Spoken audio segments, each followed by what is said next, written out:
that embodies this, what I believe, and correct me if I'm wrong, once upon a time, and I know similar with this with TV news broadcasting, you were Italian, you were a reporter, you were just a reporter. Exactly.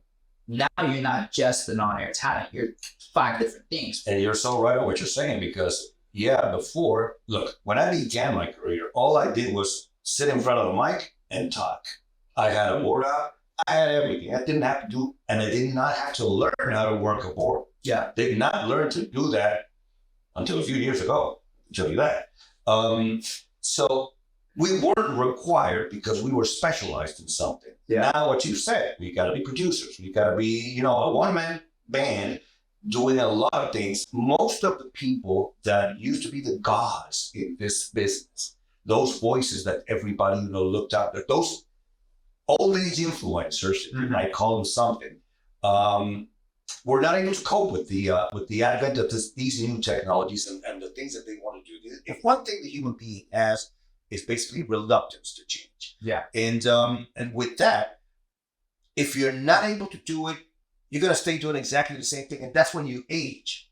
And I can tell you, for example, the example of a good colleague, friend of mine, passed away like 5, 6 years ago.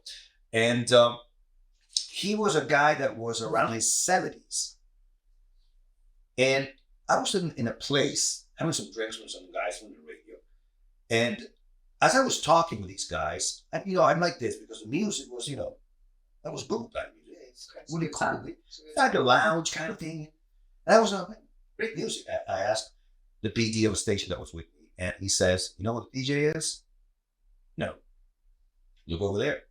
And when I look over there, it's that DJ, that guy, that broadcaster, 70-something years old. Wow. Spinning records. Wow. So I'm saying, how the hell did he do that? Because to me, spinning records is something I cannot do. I have to be honest. What happened with him? 70 years old, and he was still catering to younger audiences between 15 to 35 years old. How do you do that? Just by adapting to the new times, which is what most people are not doing. And that's why sometimes people might think that radio's getting old. What's getting old is probably some talent that will basically be the one that's reluctant to that change.